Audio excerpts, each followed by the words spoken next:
When you think about college, typically we all still think of college as a thing that people basically go to between the ages of 18 and 22.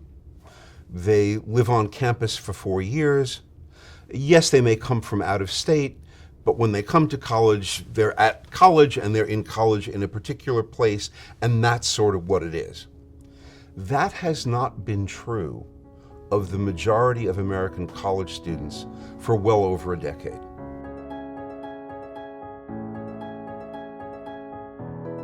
We're finding new ways of delivering material. Online and the advent of the internet has created new opportunities for us to deliver course material in a new format. It's found new ways for us to connect up to places for our students to practice their trade and learn how to do things as interns or as externs. All three of those things, it turns out, trigger various regulatory regimes that no one really was very attentive to here or, frankly, in most of the higher education sector.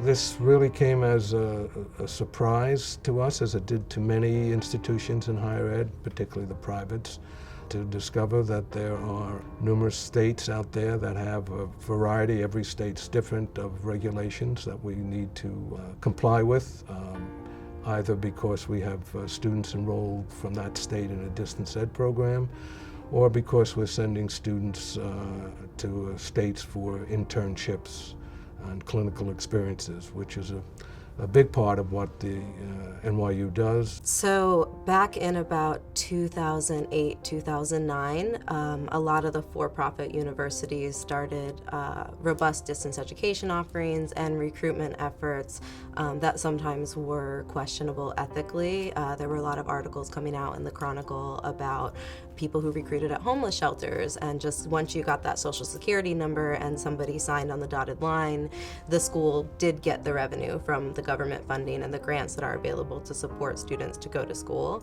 So when that became a bigger problem and students were really being wronged and left with a lot of debt, Senator Harkin kind of pioneered this movement for consumer protection. And there was a lot of tension between what the threshold should be, what the benchmark should be, and who should enforce it. And ultimately it was decided that it would live within the individual states to regulate, and that's kind of where we get this world now of state authorization compliance. What you have is a crazy quilt of local and state regulation, which grew up for different reasons over time in different ways in different places. And it's always been there, and it's always been this crazy quilt. How could we make this information accessible to an individual institution? And how do we translate the language from sort of the policy jargon to something that someone can actually look at, understand, and use? So right now, each university is creating this knowledge. That's not useful. Why have so many people investing so many hours in trying to understand a very complex body of law, when you can just do it once and then frame it in a way that anyone can have access to it? NYU needs to do this research. So if you already need to do that activity, then why not create a product out of it?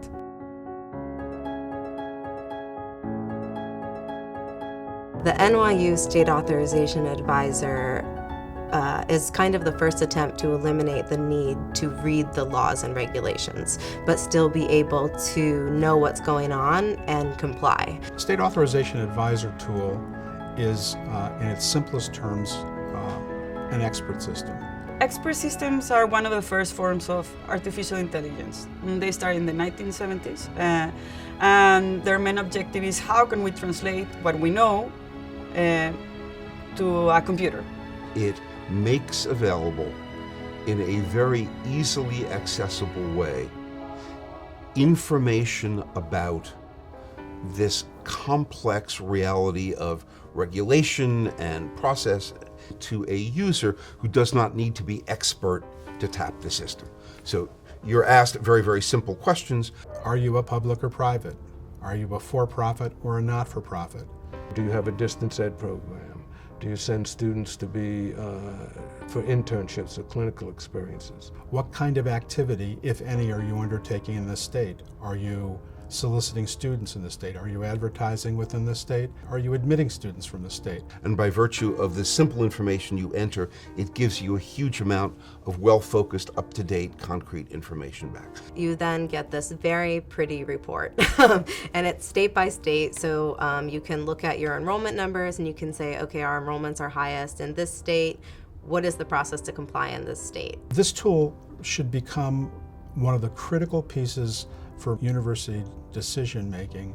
It empowers you to click one button and track and say, okay, there's 20 states we need to do something in. We have now done something in 10 of them. We're 50% compliant. You don't want my time as a thoughtful university manager to be spent simply going over mechanically stuff that an algorithm could do in a nanosecond.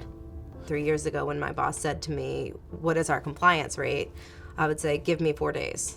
But with the State Authorization Advisor tool, I can check off the box when I'm done and I can log in, and as my boss is asking me at my desk, I can say to him, hang on 1 second, type, we're at 74% compliance and I'm working on Connecticut next. With a tool of this sort, you create an enabling environment for that kind of coordinated conversation. We've brought together a policy analyst, a social scientist, higher ed administrators, representatives from our general counsel, programmers, coders, to really come together with the ultimate shared goal of producing a tool that makes the process of understanding and complying with state authorization seamless. We know from our own experience what that's like, and we want to help make it easier for others.